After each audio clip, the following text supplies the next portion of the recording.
Good afternoon, everybody.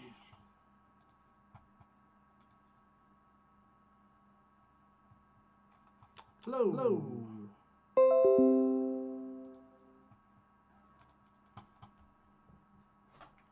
right. I'm an associate member of T3 Trading Group, which is an SEC registered broker-dealer and member of FINRA SIPC. All of my trades are placed through T3 Trading Group. You should carefully consider whether trading is suitable for you in light of your own financial condition.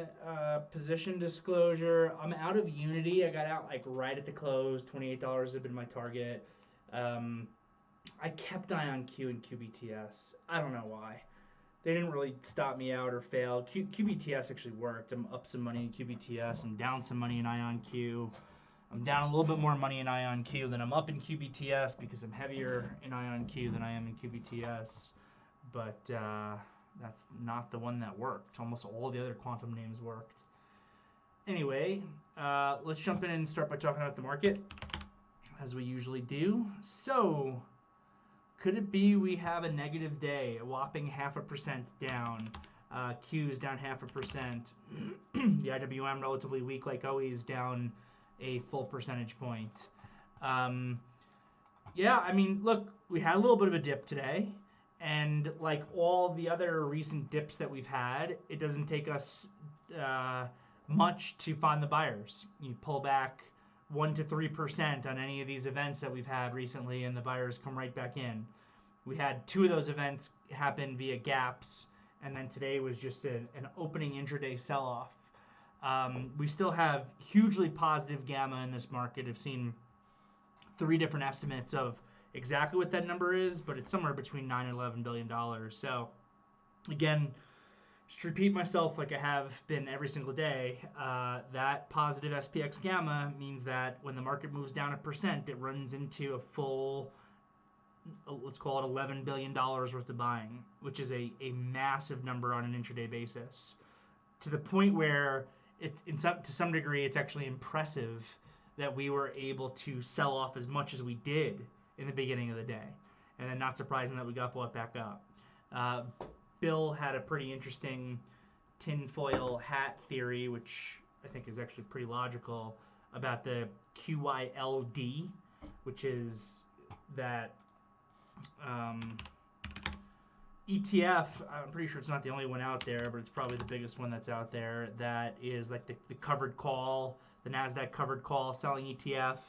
That had to kind of roll their positions for the new month. So they were going to be buying, I think the number we saw was $9 billion of index futures in the afternoon today. So it makes logical sense to me that they could have just sold this market down in front of that, knowing that the buying was actually going to come in the afternoon. So still a very, very supportive market. I've seen estimates that this OPEX, we're going to roll off like 50 to 60% of the positive gamma in the market. So we'll have much less out there on Monday. I don't know if it's appropriate, though, to fully use the term that you're now free to move about the cabin, because if you roll off, let's say 60% of 10 or 11 billion, that still leaves you with $4+ billion of positive gamma even early next week that very rapidly comes back on. Honestly, that's not that small of a number. So we'll see what happens. I know Charlie McElligott, in the summary, the note that Pat had this morning, would like to see skew, the option skew, the put skew steepen a little bit further to help set us off on a more of a crash down move. It seems to be like the one piece of the puzzle that's missing, well, maybe not the one piece, because ideally you would want to see the vol control funds having bought more, and you still actually need a catalyst, right? That's the big thing we keep talking about, is a catalyst. But tomorrow is a huge OPEX day in the trillions of dollars. I don't remember the exact numbers. Bill had also posted that for us in the VTF at a certain point today to give us the numbers. But tomorrow is an OPEX to the tune of trillions of dollars, and that's just a wild number. It's huge. That's exactly right. So I hate the big OPEX days. Even though this isn't a quarterly OPEX, it's still a pretty big one. There it is.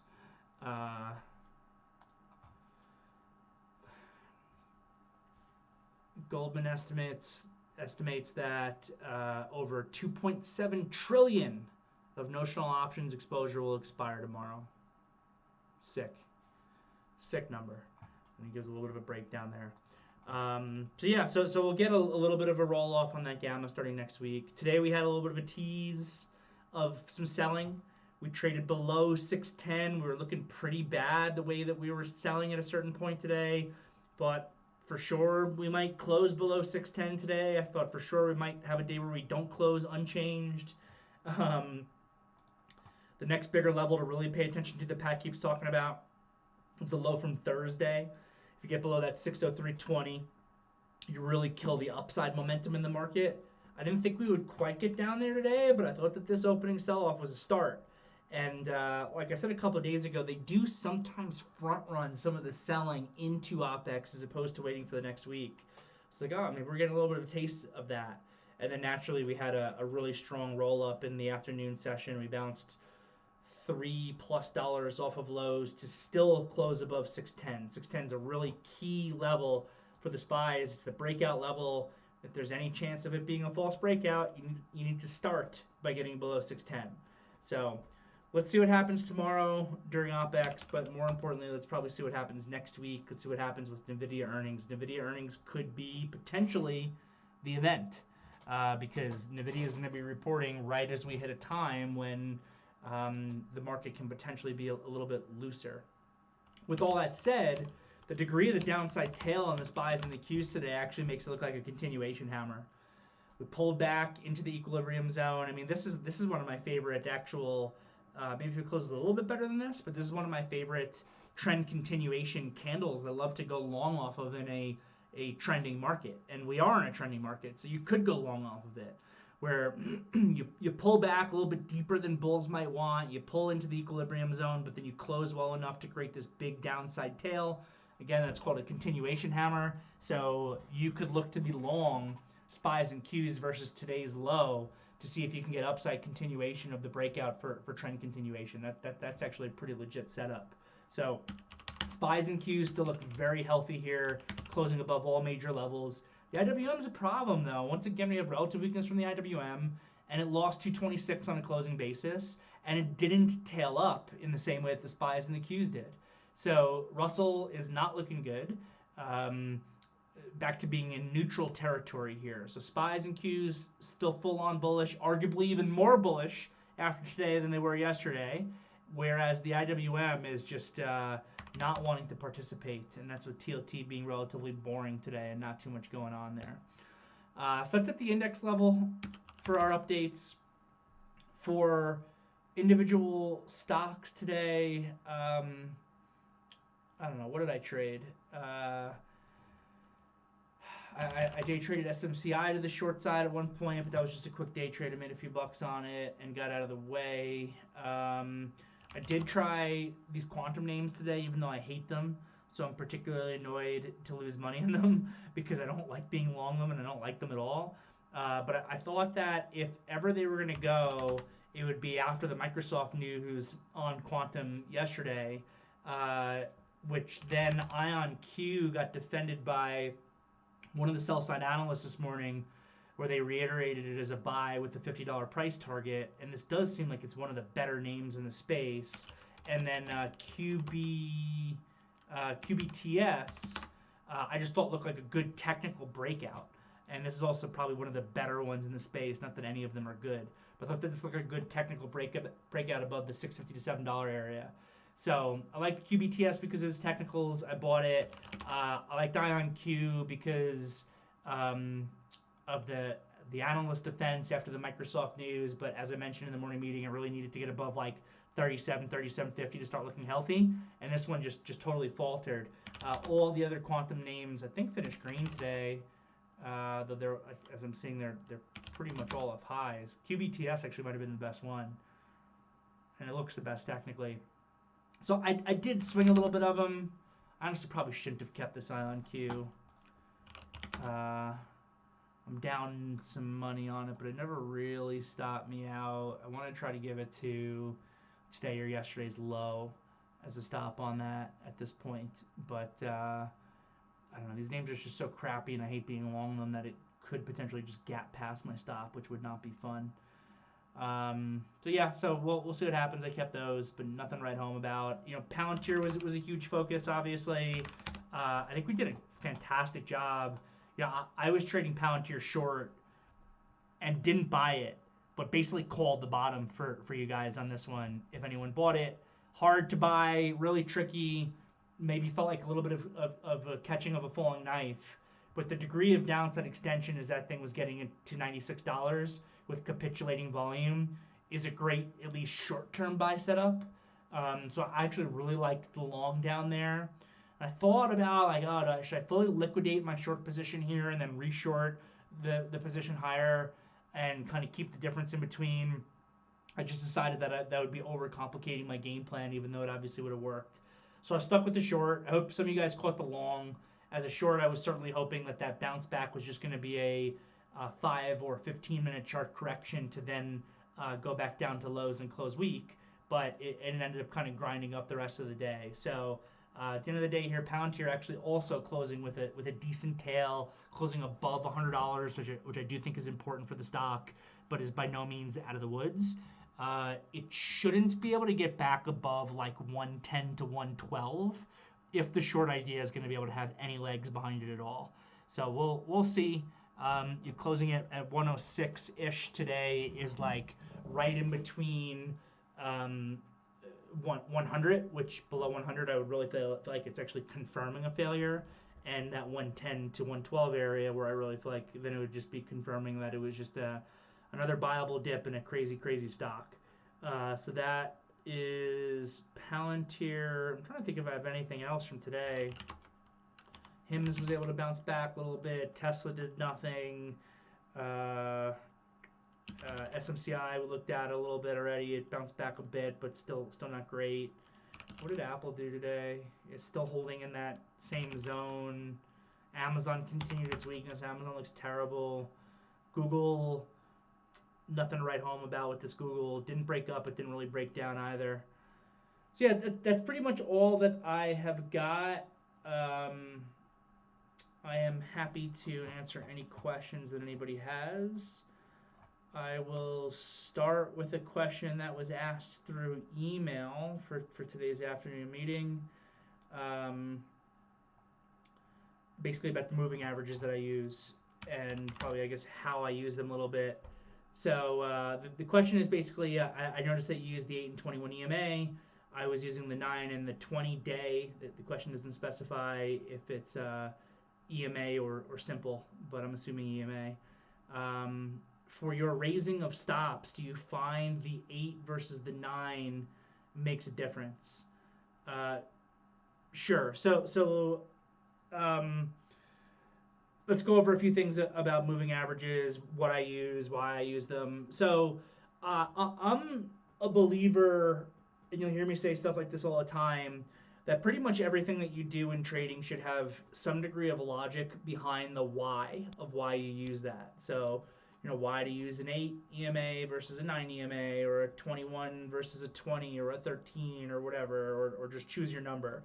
And honestly, I think that with my own trading, almost everything that I do and everything I look at is rooted in some degree of logic, with the exception of the moving averages that I use.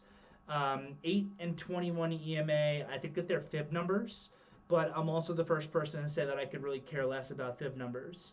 Really what it comes down to for me is, and it's not a good answer, but it's just the truth, is when I first started trading, and the first time I was given like a trading setup for my software, when I first joined T3, the charts had an 8 and 21 EMA on them, and I just learned to use them.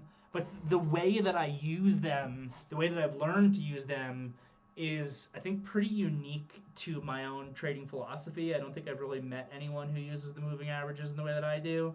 So First of all, I do not think that moving averages are support or resistance. I'm very adamant, actually, about the fact that moving averages are not support or resistance. All they are squiggly lines. They're just moving averages.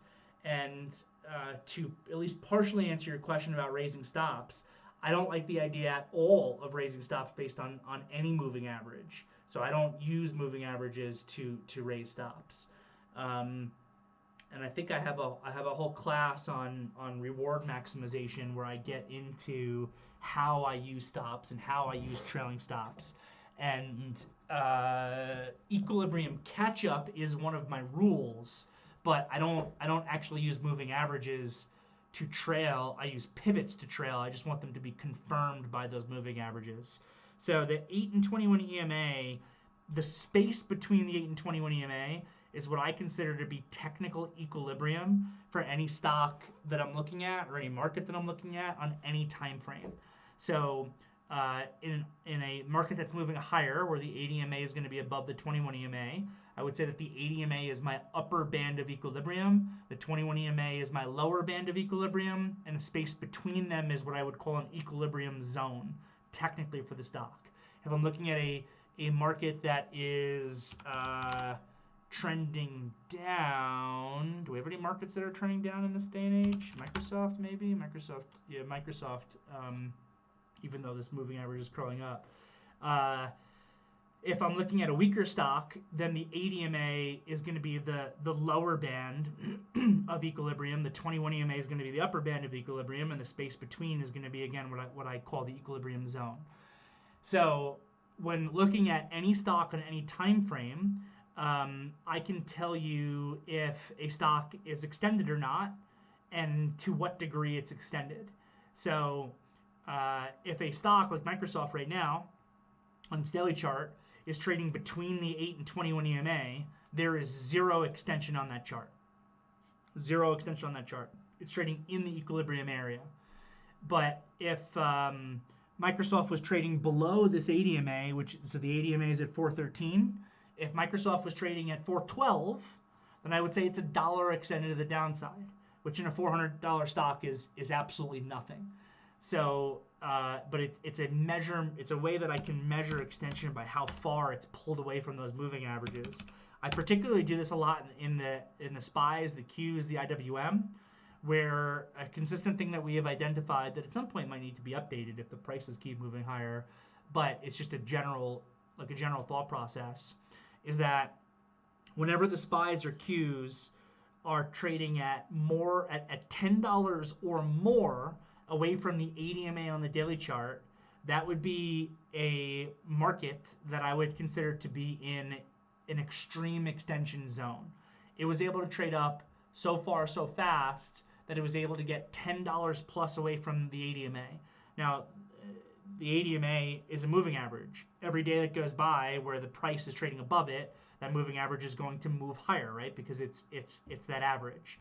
So eventually you can get a market that corrects through time or price. As a matter of fact, this is kind of what just happened in the Qs. Just a few trading sessions ago on the 18th, which was a Monday this week, the high was 540 of the day, and the 8 EMA was at 532 spot 60. So we had $7.40 worth of extension. And I remember on that day saying, wow, if we can get up a couple more dollars here, we'll actually be approaching that extreme extension. So we never quite got to extreme extension.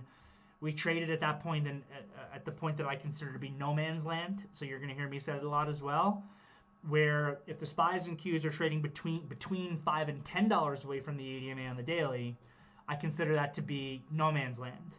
You're not so extended that you have that extreme extension where you should be looking for shorts, but you're extended enough where it's a bad risk reward to be looking for longs.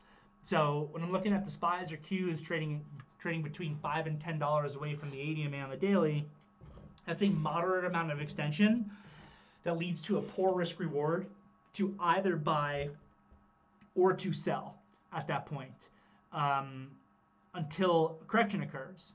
And then what we can see here is that moderate amount of extension in the Qs was corrected, because eventually anything that's extended, it's basically a mathematical law in trading, will have to correct through either time or price. If you just go sideways every single day for a while, eventually the moving average, the 80 MA, the upper band of equilibrium, will catch up to price action, and then you're no longer extended. Or you get a price correction where the market pulls back to that equilibrium zone, and then you're no longer extended.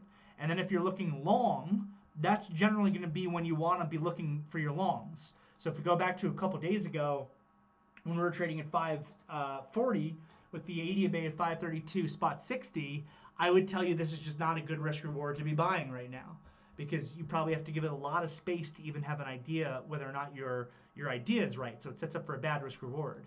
As opposed to today, when we pulled back into the equilibrium zone, if you're a super bull in this market, you should have been looking at this capitulation buy here on the 5-minute with this volume and this huge hammer as not only a buy on the 5-minute chart, but a buy that could turn into a buy on the daily chart with a strong close. And that is how we want to go from viewing our big picture to viewing our small picture for execution purposes. So we start with the big picture and we say 2 days ago, all right, 540, we're too extended. We got $8 of extension on the daily, bad risk reward to short, bad risk reward to buy. I got to be patient at least on the index level. Today, pull back into this equilibrium zone.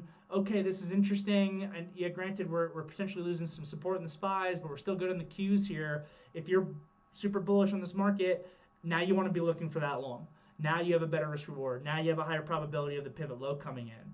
So, and then you need to take that information from the daily chart and then find your small time frame execution. And this right here, capitulation buy setup, increasing volume, maximizing volume on the tail low of the candle with a strong high volume hammer is exactly that setup. So you get some stock there, the market closes well in your favor, you have a strong profit cushion, you swing that position long because you have a strong profit cushion. If this does become a continuation hammer that leads to higher price action overall in the market, then you could be looking at that buy down there for maybe $1 or $2 worth of risk, giving you a move up to, I don't know, 550, 560 in the SPYs. It becomes a phenomenal risk reward by breaking down time frames across multiple time frames. So that is how I use moving averages. I don't use them as support or resistance. I don't use them for stops, though I use them as confirmation of pivot lows that I use as stops. And 8 EMA versus 9 EMA, 21 versus 20, choose your number. I actually don't think it matters. I think that it's about learning how you read it and how you use it that actually matters most. So that answers the question that came from our emailer. Scrolling up in the VTF, I know that another question was asked from Peter right before the meeting was going to start, or right as the meeting was starting. Could you mention what tools you find most useful for your technical analysis, such as MACD, RSI, EMA, etc.? And also, do you normally look at the 5-minute chart or the 15-minute chart? Sure. So for me, my charts are as you see them here. They're very, very simple. I don't really use any technical indicators. I use Japanese candlesticks, volume, and a couple moving averages that are important to me, namely the 8 and 21 EMA. And on daily charts, I like to sometimes look at a 20, 50, and 200 SMA, and I just look at them to get a quick snapshot of the essence of trend on multiple time frames.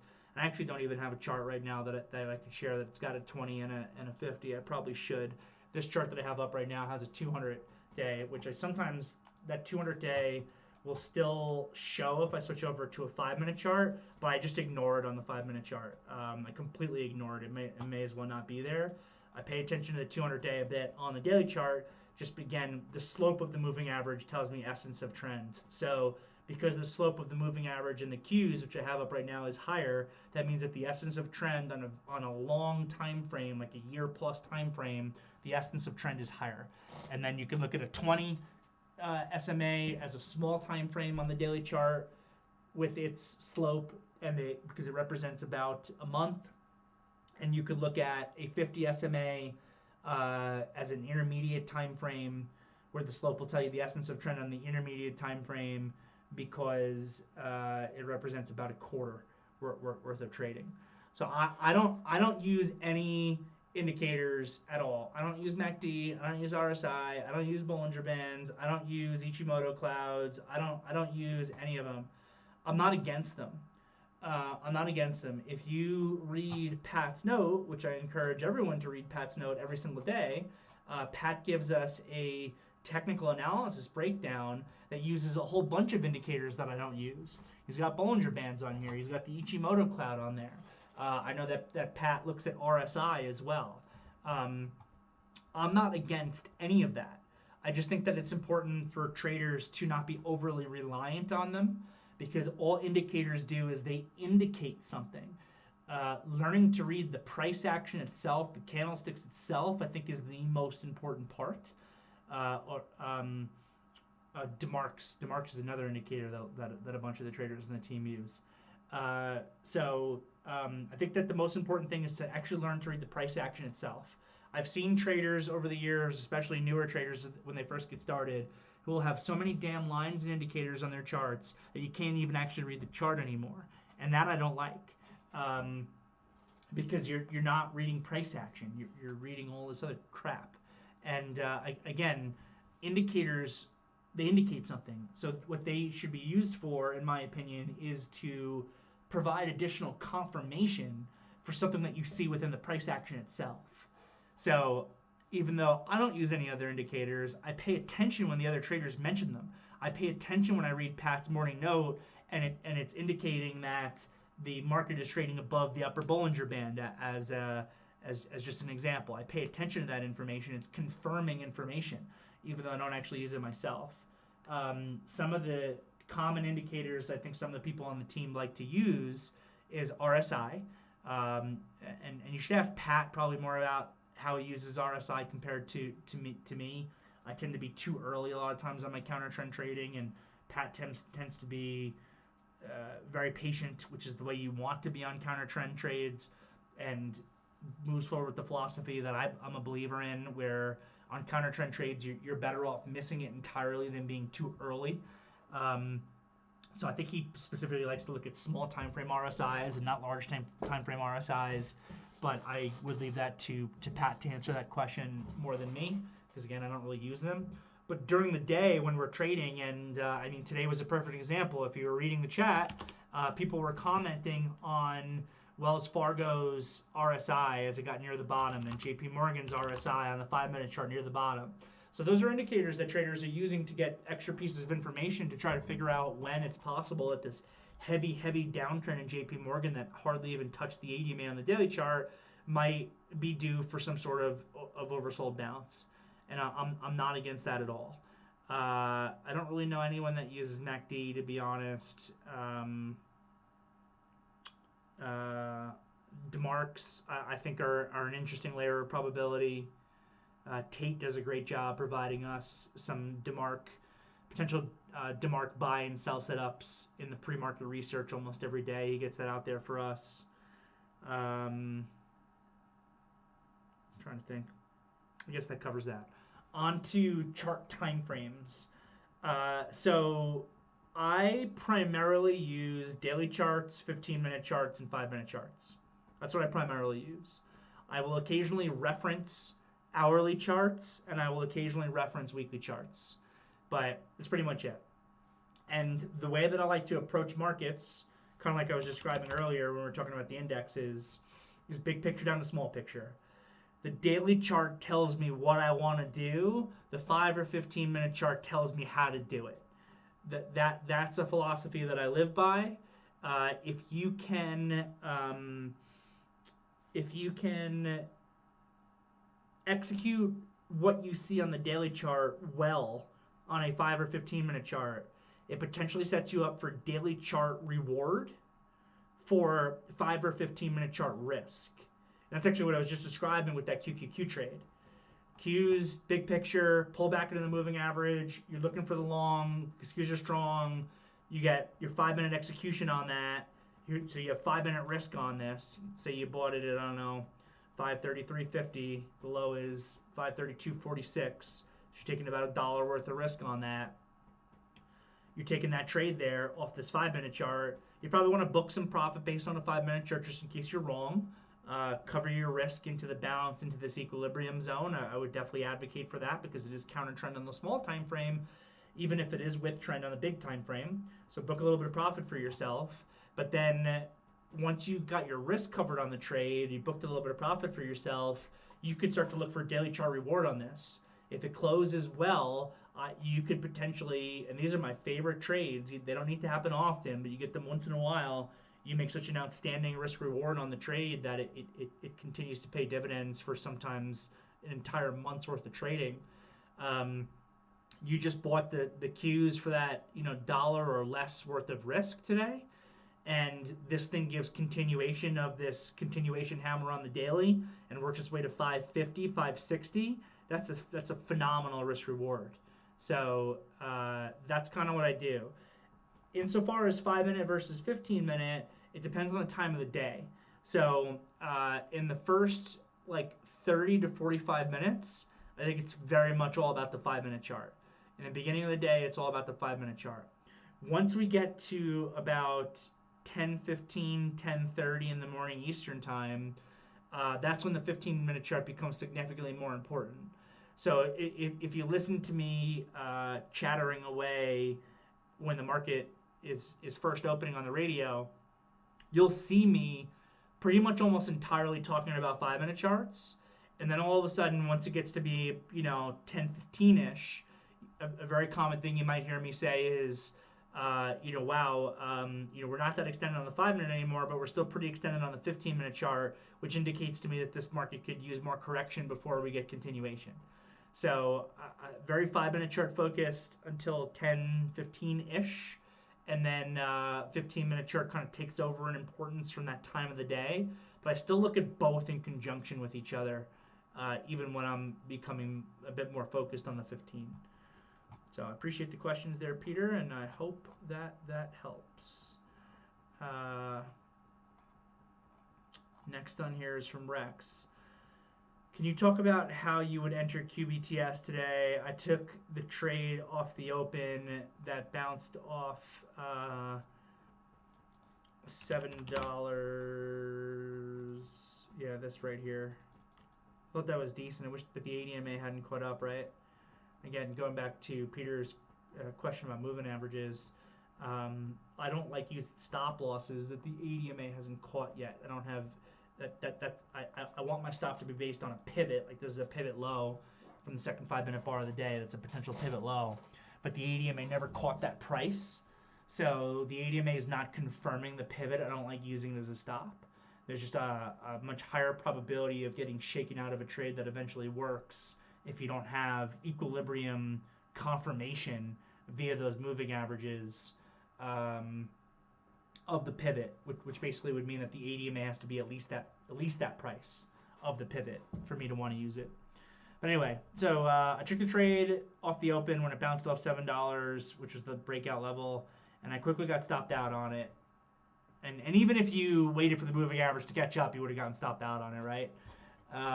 But then I didn't see any signal to have gotten back into it. Sure. So with QBTS, and you can even see it here written in my little note, I had written down long versus $6.40 to $6.80. So that was really the range that I was looking at for QBTS. So I was implementing an approach where I started buying some pre-market, and I was willing to build down into those levels where I had bids to buy every 10 cents, and then I would be selling some on the way up as well. So that was my approach for it. Was just again a little bit more on the daily chart. I started with a not huge position above $7 in the pre-market, and then I averaged in on the way down with bids all the way down to that 640 area, and then I averaged out on the way up a little bit, so I was able to just kind of make the difference on it.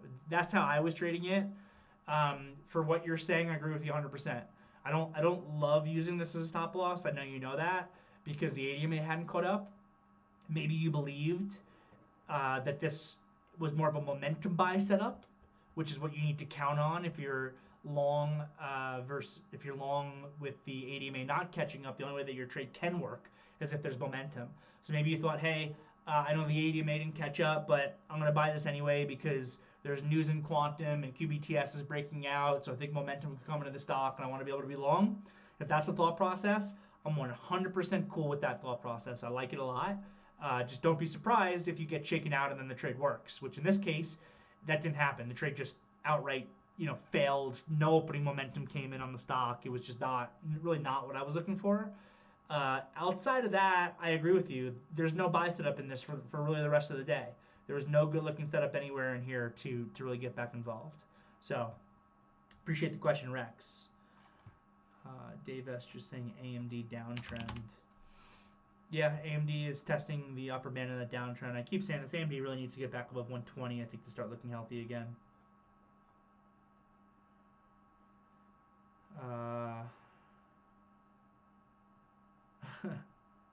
Thanks, TT.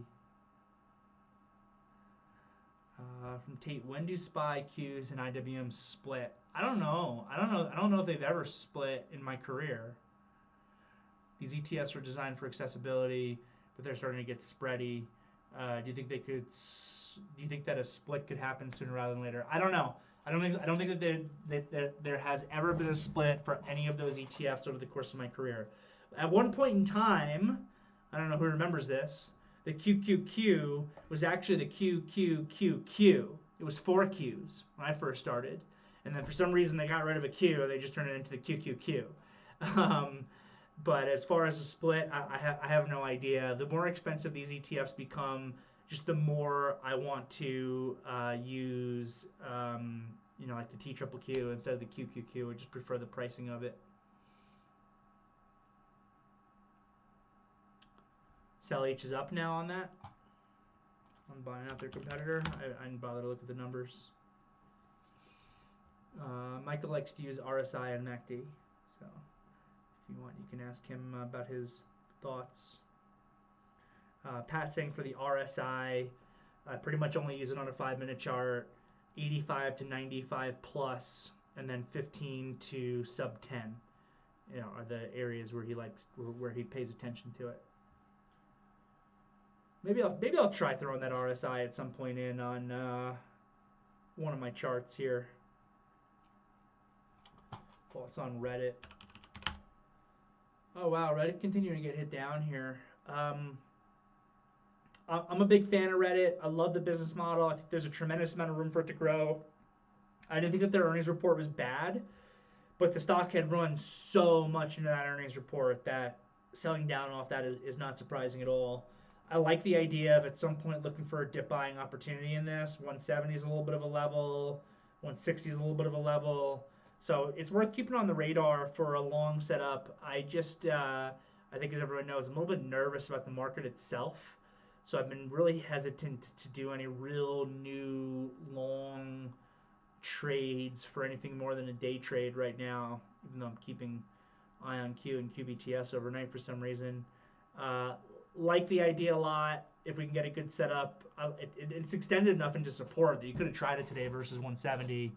I'm just nervous about buy setups right now with a potential of a market failure not working. But with that said, and this is why we always start with the indexes before we look at individual stocks. The technicals in the indexes look great. So you might think I'm crazy for being nervous on longs. So. And you might be right.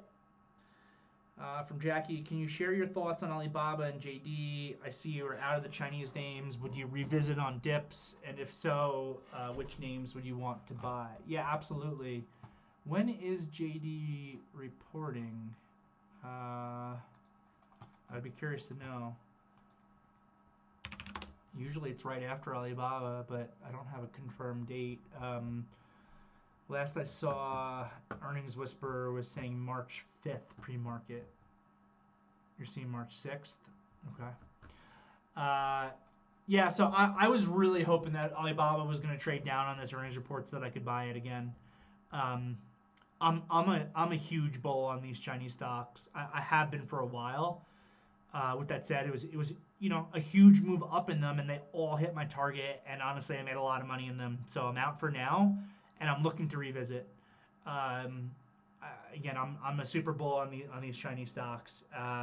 They're extraordinarily cheap compared to their U.S. counterparts, and I would note I only like what I call the Chinese majors, the like smaller companies that are Chinese companies, even if they're U.S. listed, make me very nervous. There's just been too many incidences over the years of smaller um, Chinese companies coming out with fraud issues that have destroyed the stocks. So the smaller ones always make me nervous. But your Alibaba, your JD, your Baidu, if Tencent was tradable, those are the names that I really like. Or you could be involved in more of like an index, like the Yin that I had been trading. To some degree, maybe you could look at a Futu or a Tiger, but those two names I would also be a little bit careful on because they're kind of Chinese stocks that are in the financial space. So, just the way that the Chinese government operates, they could just decide one day that they don't like this brokerage and they don't exist anymore. Does anyone remember these Chinese education companies when that's exactly what happened? One day the Chinese government just decided that they don't like these companies anymore, they don't like their business model, and then forced them to become basically not-for-profit companies. And overnight EDU gapped from $181. Maybe there might have been a split here. $181 to $18. Yeah, Tencent with the gaming, true. Though it does seem like recently the government is really trying to be more market friendly. So there is always that risk. I hate to kind of describe it this way, and it's probably not true, but to some degree, I almost feel like an Alibaba is too big to fail. Alibaba did get wrecked though on that like Jack Ma disappearing news when that happened, even though Jack Ma was no longer kind of a part of the company, and then they punished Alibaba by not letting them IPO the financial company that they own. That I'm blanking on the name. If anyone can remind me, that was all like revenge on Jack Ma stepping out of line. So you do always have that risk that comes from the Chinese government. But I think when you're talking about specifically like things like accounting fraud, like we saw with like a Luckin Coffee, um, you don't have that same risk in the same way when you're looking at the Chinese majors. So those are my favorites. Or you could look at like thank you, and financial. Uh, or you could look at like an FXI, or I trade the yin because it's leverage. I just like how it moves. So I like the Chinese names a lot. I think that even after this move in Alibaba up to $136, I still think on a fundamental basis the stock is incredibly, incredibly cheap. Um, it's an incredibly cheap stock. It's got a massive buyback. They just reported a great earnings report this morning, but it's too extended. So the way that I trade is I have a game plan for every trade that I put on. I had a game plan for Yin, Alibaba, JD, and Tiger. They all hit my targets of my game plan. I liquidated those positions, and sitting on the sidelines for the moment until they reset up and I can get back involved. But I'm a big bull on these. I think that we're going to see continued outperformance from markets outside the U.S. So we'll see. And just the amount of the buyback in this Alibaba is just so sick too. And now you have the government. Even the government's like coming out and backstopping debt so that companies can buy back their stock. It's sick. I mean, that's why David Tepper is, basically pounding the table and saying buy these Chinese names and go for a walk. And I agree with him. So thank you for the question there, Jackie. From Billy D, you're not crazy to be worried on longs. You are crazy to believe the indexes. You were right when you said you were worried about the Mag 7 vulnerability in retail buying. To be seen. To be seen.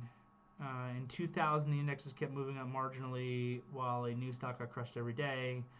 And then the blood. We are close to the blood. Easy making money on the short side right now. tells you everything you need to know. I don't think that there is easy money on the short side right now overall, to be honest. I know in some instances there have been, with some of the Mag 7 stocks being a little bit weaker recently, but it's not like they have been. It's not like any of them are in bear markets really at this point, except for maybe like an AMD, and even like that Palantir, which I was able to finally capture short. You had to endure a lot of pain before that came, and some of these other names are just continuing to rip higher. And I also don't think that this is like 2000. Are we frothy? Are we expensive? Are we trading at high multiples historically? The answer to all those questions are yes, but nowhere near the levels of 2000. And 2000, I mean, there are a few pre-revenue companies that have snuck out with IPOs since COVID. For the most part, they've gotten hammered down already.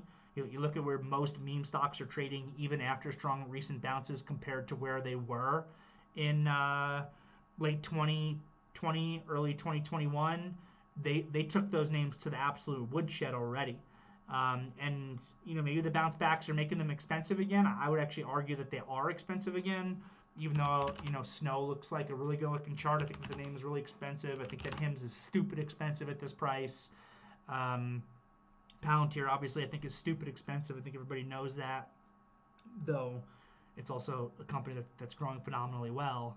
But for the most part, these are all companies that have tremendous amount of revenue and revenue growth. Like even that NBIS that I called out the long for today, this company loses money. You can make the argument it's expensive at $45. You're probably not wrong. But the revenue growth on this thing is incredible, as opposed to the dot-coms that half of them didn't even have revenue at that point. Doctor Strange is back. Welcome back. What do you think about MNDR?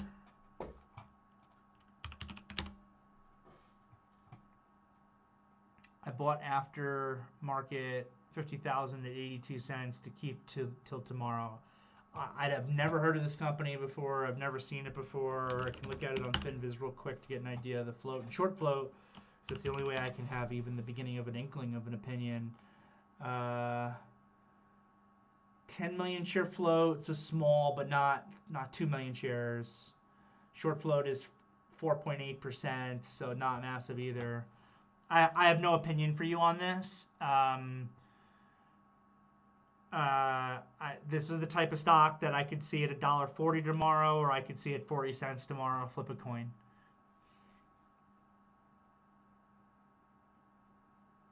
Felipe is in Chile. He's got a few things going on, so he hasn't been around very much.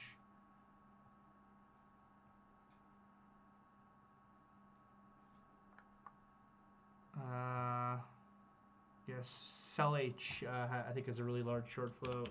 I'm seeing 22% on FinViz. They're squeezing it. All right, over to the YouTube. From Cyril, why don't you like OPEX and how do you trade during those? I don't like OPEX because, really particularly into the close of the day, I always find that these stocks start moving crazy and to some degree randomly. I'm sure it's not really that random. I'm sure that it's just based on some concepts in the options market that I don't fully grasp. But you will see on the big OPEX days an incredible amount of stocks, watch tomorrow, close basically exactly at whole numbers or at halves. And why does that happen? It happens because there's option strikes at those prices. Whereas on a typical day, stocks close at all these random prices and pennies based on how they, the buying and selling throughout the day. Into that last hour of OPEX, all of a sudden things just really go crazy as big players are probably trying to move stocks around to maximize their profit where options expire worthless. And for me, I've just never been able to find enough of a rhyme or a reason in it to be able to garner any edge. So I generally don't like OPEX day from a trading perspective, particularly into the close. The beginning of the day is like almost the same as any other day. Next question from Alcor. A question I've wanted to ask for a long time. Is there any way that the general public can see Pat's morning note, or is that reserved for just T3 traders? That is reserved for people who are in the Pro Desk. So you can be a Pro Desk VTF member by being a T3 trader. It's a preference for me. Or you can be a monthly subscriber to it. But I live stream the afternoon meetings onto the YouTube channel where people can hopefully learn after the fact. But if you want the information as we're looking at it in real time, or the research that we get in the VTF in the beginning of the day, you got to be a member of the VTF in one way or another. Appreciate the question, though. From Robert. How exactly would you time your execution in Palantir today to long side once the 955... Hey, Pat, can you tell me what the RSI was on Palantir at lows today on the 5-minute chart? Just out of curiosity, since we were talking about that RSI earlier. How exactly would you time your execution in Palantir today to the long side once the 955 candle closes with capitulatory volume and immediately buying the new candle if we hold the low of the day? So what you're describing is certainly one way to do it. That's one way to do it. It's Tate's saying 1250, so it was getting down into that zone. The RSI was 1250 at lows. So that's one way to do it for sure, Robert, and it's probably the smarter way. That's the way that I would advocate to most traders who are trading with clean stop losses. When you're taking your counter trend trade, buy it in this case on the way up. Don't buy it on the way down. Buy it on the way up, because then you have a very clean, clear like low that you can be using as a stop, whether it's like the tail low that came in the indexes today, or it wasn't quite the same here with Palantir, but you had this like heavier volume kind of coming in, and then on this next bar it's obviously moving up, so you buy it on the way up versus the low. I'm certainly an advocate of trading it that way. Being honest with what I do, and there's always a balance for me now in these afternoon meetings where I try to tell what I think the right thing is to do versus what I would do personally. With what I do personally is I start seeing this degree of extension on this volume, and I got Pat telling me that the RSI is at 10 or whatever. That's enough of a confirmation for me to take a position without a stop loss and then build in further if it moves a little bit further against me. And then I'll trade versus the moving average, which is kind of an approach I've described a lot in afternoon meetings, so I'm not going to go over it in too much detail today because it's getting late. But I will almost to some degree be taking unlimited risk, but I will be liquidating the position on the touch of the 80 MA on the 5-minute, assuming that that's my target on the trade, with like a build in, build out kind of process where if it time corrects, I'll make money. If it price corrects, I'll make the most amount of money. If it continues to have so much momentum against me that the 80 MA just keeps going down and down and down, and I'm out of the money and I'm out of the money and I'm out of the money, eventually that will be how I lose money in the position. And then there's a couple like in-betweens there as well. From Robert, my brain just can't get rid of the idea that we can quickly shake out the low of the day by a couple pennies and then snap back. And if I wait, then it's not worthy of risk. 100%. 100%. So there's trade-offs in different ways that you can approach the market. The trade-off of buying versus the low, the positive there is you know exactly what you're risking. You know exactly what you're risking versus where your reward is. But you risk getting shaken out as well. The way that I described it also, and I tend to do it that way, the trade-off there is I don't have defined risk, which makes it very much not right for newer traders or smaller traders. I don't have defined risk, but I do have a game plan in place, of course, that manages risk, but my risk isn't defined. I don't know when I'm buying that stock exactly how much money I could lose if the idea is wrong and the momentum continues against me, but I also have no chance of getting shaken out of the trade. From Mike, what do I think of SMCI?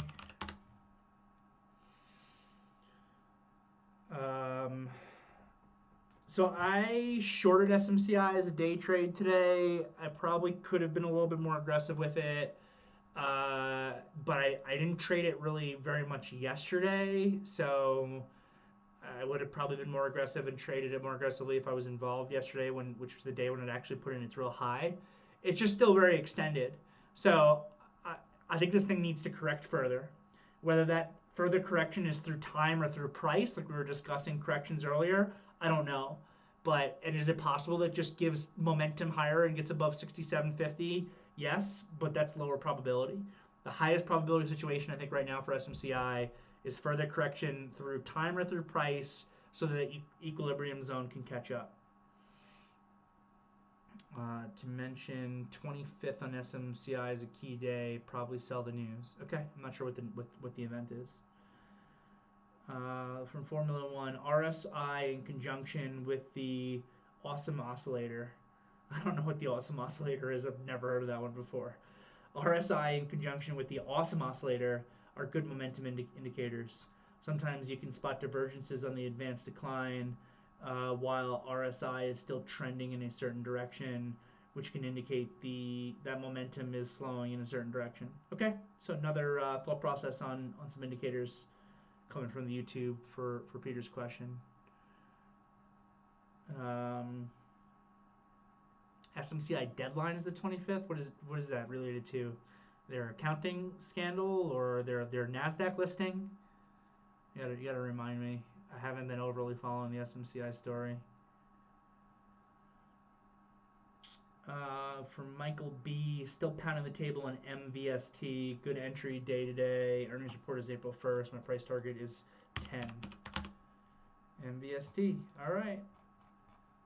Pretty good off those lows. Thank you, Michael. It looks like I got through the questions on the YouTube. Back over to the VTF to see if I missed anything new.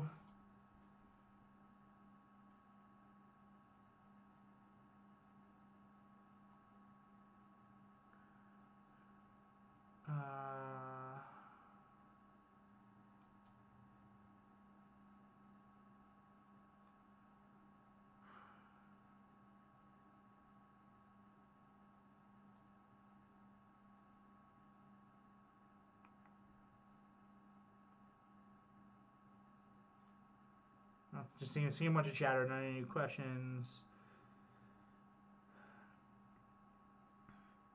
Did you take a look at OPEX from Mike Reed, Palantir, price target 116, one call 120? I haven't had the time to look at it yet.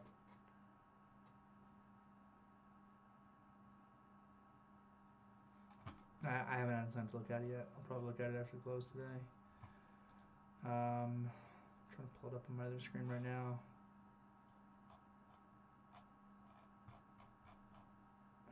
Download that to find Palantir.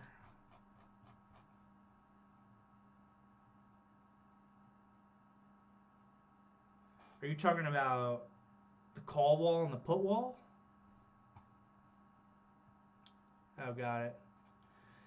Yeah, I mean, I think that is broken now for that name based on where it's trading. I've seen crazier things that happen in the market, especially on OPEX day. I would be very, very, very surprised if we saw Palantir back in the 116 to 120 range tomorrow. But like I said, I've seen crazier things happen over the years. All right, I'm going to wrap it up there. I think I got through all the questions. Have a great night, everybody. I will see you all tomorrow morning. And that's it. If you're in the YouTube, give me the thumbs up. Tell your friends.